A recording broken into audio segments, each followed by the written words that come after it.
Welcome to my channel Brilian Indra Suara. Mari kita berteman dengan cara klik tombol subscribe dan nyalakan lonceng notifikasinya supaya kamu jadi yang terupdate. Assalamualaikum warahmatullahi wabarakatuh. Selamat pagi dan salam sejahtera untuk kita semua. Anak-anakku yang sedang mengikuti pembelajaran daring, bagaimana kabar kalian hari ini? Saya doakan kalian tetap semangat, tetap sehat, dan mari kita tetap melaksanakan protokol kesehatan karena sampai saat ini COVID masih ada di sekitar kita. Jadi mari kita mengikuti anjuran dari pemerintah untuk melakukan pola hidup bersih dan sehat. Anak-anakku yang sedang berada di rumah, kali ini saya akan menjelaskan tentang hukum Kirchhoff dan rangkaian paralel.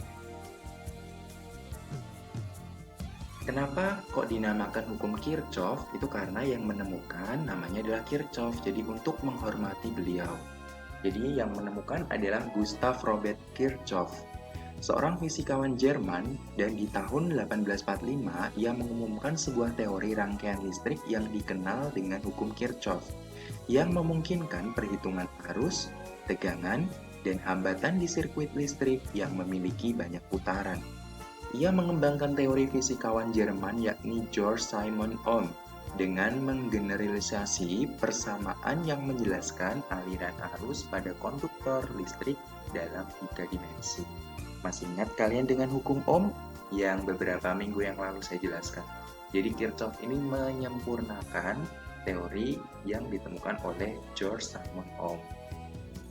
Jadi hukum Kirchhoff ini bunyinya adalah arus total yang masuk ke dalam suatu titik percabangan dalam satu rangkaian itu sama dengan arus yang keluar dari titik percabangannya. Jadi yang masuk itu akan sama dengan yang keluar. Ya, itu adalah bunyi hukum Kirchhoff. Nah, jadi bunyinya seperti ini. Jadi I yang masuk itu sama dengan I yang keluar. Yang masuk di percabangan, jadi ini adalah titik percabangannya. Yang masuk adalah I2, I1 dan I2. Jadi I1 tambah I2 itu kalau dijumlah harusnya sama dengan yang keluar. Yang keluar adalah I3, I4, dan I5. Kemudian contoh soalnya seperti ini. Ada I1 sekian, I2 sekian, I3, dan I4. Kita cari berapa I3-nya. Kalau I5 jelas ya, I5 ini hasilnya akan sama dengan I1-nya, karena masih satu rangkaian yang sama. Nah, titik percabangannya ada di sebelah sini. Nah, dari titik ini, mereka berpisah. Ada yang ke atas, lurus, dan ke bawah. Jadi, sesuai dengan hukum Kirchhoff, maka sigma arus yang masuk, sigma itu jumlah ya, jadi sigma arus yang masuk itu sama dengan sigma arus yang keluar. Yang masuk ini I1, jadi kita tulis di sini I1 sama dengan yang keluar ini I2 ditambah dengan I3 dan ditambah dengan I4. Kita masukkan I1-nya yaitu 3 ampere, I2-nya 1 ampere, I3 yang kita cari dan I4-nya adalah 0,5. Kita tambahkan 1 dengan 0,5, jadi 3 sama dengan 1,5 ditambah I3. 1,5 ini kita pindahkan ke ruas kiri. Jadi I3 sama dengan 3, karena tandanya positif, kalau pindah jadi negatif 1,5. Jadi I3 sama dengan 1,5 ampere, seperti ini. Cukup mudah bukan anak-anak? Oke, kita lanjutkan. Nah, kita lanjut ke rangkaian paralel. Jadi, hukum Kirchhoff tadi itu nanti akan kita jadikan fondasi untuk rangkaian paralel ini. Rangkaian paralel sesuai yang kalian lakukan 2 minggu yang lalu, bahwa rangkaian paralel itu ciri-cirinya yang pertama dia adalah rangkaian bercabang. Ingat, rangkaian bercabang, maka dia punya titik percabangan pada rangkaiannya. Dan di tiap titik percabangan itu hanya ada satu hambatan. Ya, kalian ingat, di tiap titik percabangan hanya ada satu hambatan saja. Terus dari nyala lampu, maka semakin banyak lampu itu rata-rata lampunya itu sama terang. Maaf, lampunya ini sama terang dari nyala lampunya. Kenapa nyala lampunya sama terang? Ini kita hubungkan dengan tegangan. Karena tegangan pada baterai itu sama dengan tegangan di semua hambatan. Jadi kurang lebih nyala lampunya akan sama. Kemudian kuat arusnya itu dibagi ke percabangan. Sesuai dengan hukum Kirchhoff tadi ya, yang masuk sama dengan yang keluar. Jadi kuat arusnya akan dibagi ke percabangannya. Itu adalah sifat atau ciri dari rangkaian paralel. Untuk lebih lengkapnya seperti ini. Jadi kuat arus pada rangkaian paralel. Nah, seperti ini ya. Jadi rangkaian paralel itu rangkaian yang mempunyai titik percabangan. Ini adalah titik percabangannya. Nah, kemudian ada yang ke atas, ada yang lurus, ada yang ke bawah. Dan di tiap percabangan hanya ada satu saja. Nah, dapat kalian lihat ya, tiap percabangan hanya ada satu hambatan saja. Ya. Kemudian sesuai dengan hukum Kirchhoff yang masuk sama dengan yang keluar. Yang masuk di titik percabangan adalah I. Maka I sama dengan, harus sama dengan yang keluar. Yang keluar adalah I1, I2, dan I3. Maka dapat dirumuskan I sama dengan I1 tambah I2 ditambah I3. Nah, itu tadi tentang kuat arus pada rangkaian paralel. Kemudian kalau tegangannya sesuai dengan yang saya jelaskan tadi, kalau rangkaian paralel itu nyala lampunya kurang lebih sama tiap hambatannya. Kenapa? Karena tegangan pada baterai itu sama dengan tegangan pada setiap hambatan. Jadi akan sama dengan setiap hambatan. Jadi kalau misalkan baterai ini menggunakan tegangan sebesar 3 volt, maka yang di R3 ini akan sama dengan 3 volt, di R2 juga 3 volt, di R1 juga 3 volt. Jadi tegangannya sama. Nah, kalau dirumuskan seperti ini. P sama dengan P1 sama dengan P2 sama dengan P3. Selanjutnya untuk mencari hambatan penggantinya. Ya, jadi hambatan pengganti seperti yang rangkaian seri. Jadi hambatan pengganti itu fungsinya kalau misalkan di rangkaian paralel ini kan ada 3 hambatan seperti yang kalian lihat ini. Ini dapat diganti dengan satu hambatan saja. Dengan cara seperti ini, 1 per RP sama dengan 1 per R1 tambah 1 per R2 tambah 1 per R3. Jadi ada 1 pernya. Ada 1 pernya. Nah, bagaimana untuk lebih lengkapnya lagi, saya kasih contoh soal ya, seperti ini. Contoh soalnya adalah R1 sebesar 12 ohm, R2 6 ohm, R3 4 ohm, dan ada tegangan sebesar 6 volt. Tentukan hambatan pengganti, kuat arus, dan kuat arus pada I2-nya.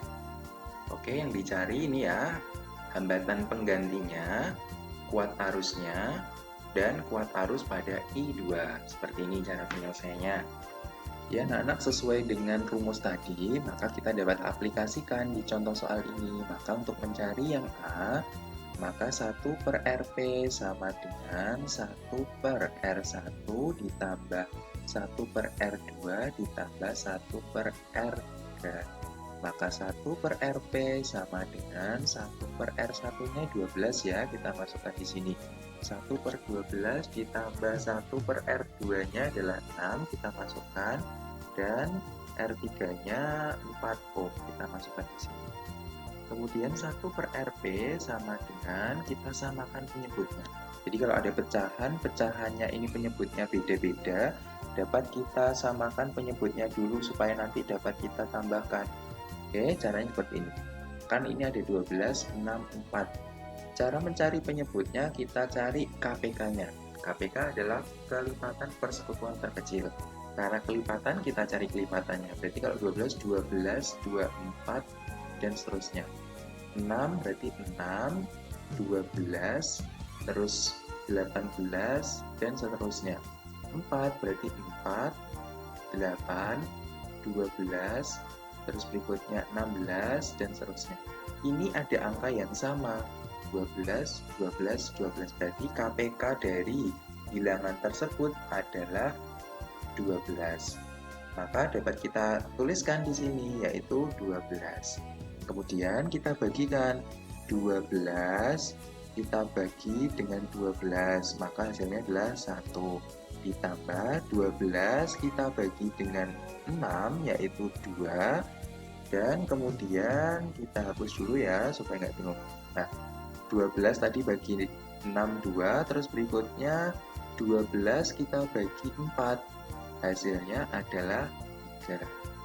Nah, kemudian kita tambahkan kalau penyebutnya sudah sama, berarti 1 per RP sama dengan 6 per 12.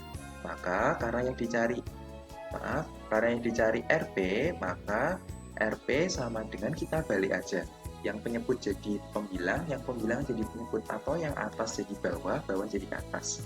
12 dibagi 6, maka RP sebesar 12 bagi 6, 2 ohm. Jadi ketiga hambatan ini dapat kita jadikan satu dengan hambatan sebesar 2 ohm. Oke, selanjutnya kita cari yang B. Sesuai dengan hukum Ohm, maka untuk mencari kuat arus I, rumusnya adalah V dibagi dengan R. Maka I sama dengan V-nya, V di soal 6 kita masukkan dibagi R. R-nya adalah R paralelnya. R paralelnya 2. Maka I sama dengan 6 bagi 2, yaitu 3 ampere.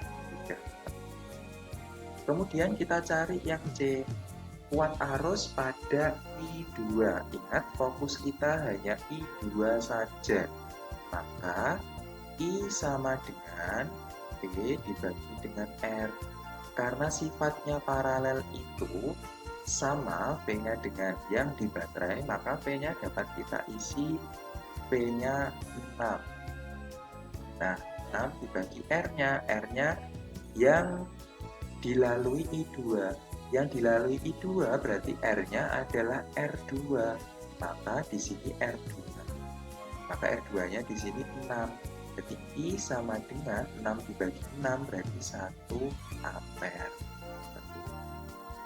Nah, anak-anak, ini adalah contoh soal yang pertama. Kemudian kita masuk contoh soal yang kedua. Contoh soal yang kedua, kita disuruh mencari hambatan pengganti, terus kuat arusnya, dan kuat arus yang melalui I3. Oke, untuk contoh soal yang kedua ini, cara penyelesaiannya hampir sama seperti tadi ya. Yang A, kita cari dulu hambatan penggantinya. Pakai rumus paralel, 1 per RP ditambah, 1 per RP sama dengan 1 per R1 tambah 1 per R2 tambah 1 per R3. 1 per RP, nah ini saya kasih R1, R2, dan sini R3.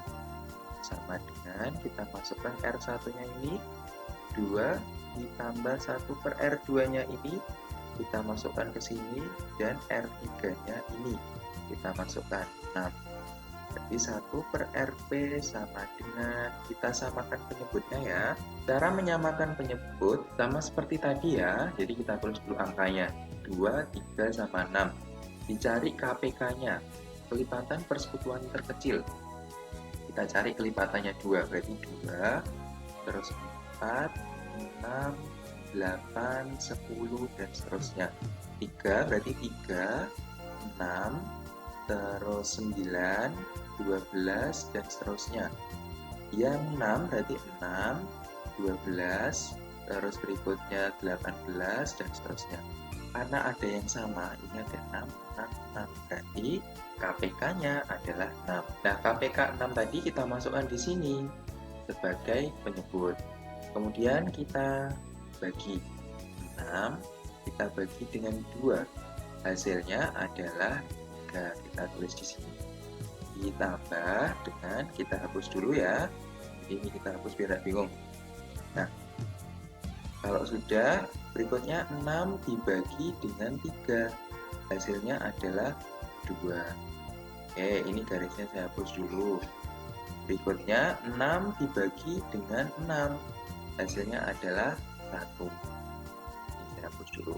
Nah, jadi dapat kita ketahui bahwa 1 per RP kalau penyebutnya sudah sama, tinggal kita jumlahkan 3 tambah 2 tambah 1, yaitu 6 per 6. Maka RP sama dengan, mau kita balik kan juga sama angkanya. Maka 6 bagi 6 adalah 1 ampere. Jadi, maaf 1 ohm ya, maaf 1 ohm. Jadi ketiga hambatan ini dapat kita ganti dengan satu hambatan saja sebesar 1 ohm. Oke, yang A sudah ketemu, sekarang kita cari yang B. Yang B, jika rangkaian dihubungkan dengan tegangan 3 volt, berapa kuat arusnya? Kuat arus simbolnya adalah I. Untuk mencari I sesuai dengan rumus hukum Ohm, maka V dibagi dengan R. Maka I sama dengan V-nya, ini 3, kita masukkan 3 dibagi R-nya tadi, R paralelnya 1. Maka I sama dengan 3 ampere, sudah ketemu. Kemudian kita masuk yang C. Yang C adalah kuat arus I3. Ingat, yang kita lihat hanya I3 saja. Oke. I sama dengan, sama seperti tadi, V dibagi R. Tapi karena yang dicari I3 saja, maka kita cari hambatan yang dilalui I3. Hambatan yang dilalui I3 adalah R3. Maka R-nya adalah R3. I sama dengan V-nya 3 dibagi R3-nya 6. Maka I sama dengan, kita sederhanakan. Kalau kalian jawab seperti ini nggak apa-apa, disederhanakan juga lebih bagus. 3 dan 6 ini sama-sama dibagi 3. Maka yang atas dapat 1, yang bawah dapat 2. Maka I-nya sebesar setengah ampere, atau kalau jadikan desimal 0,5 ampere. Sudah. Oke, itu tadi adalah contoh soal yang berkaitan tentang rangkaian paralel. Jadi agak rumit sedikit rangkaian paralel ya. Nanti kalau kalian kurang jelas bisa kalian putar ulang lagi. Kemudian ini tugas kalian. Tugas kalian mencari hambatan pengganti, terus kuat arus totalnya dan kuat arus yang di I1. Jadi yang ada di sini. Kalian kerjakan sesuai dengan contoh yang sudah saya kerjakan tadi. Kalian tulis di buku tugas atau di kertas, jangan lupa di atasnya kalian tulis nama kelas dan nomor absen. Kalau sudah, kalian foto dan kalian kirim ke link tugas hari ini dengan kode atau token tugasnya PL98WR. PL98WR. Untuk kegiatan pembelajaran hari ini saya cukupkan sekian, kurang lebihnya saya mohon maaf. Wassalamualaikum warahmatullahi wabarakatuh.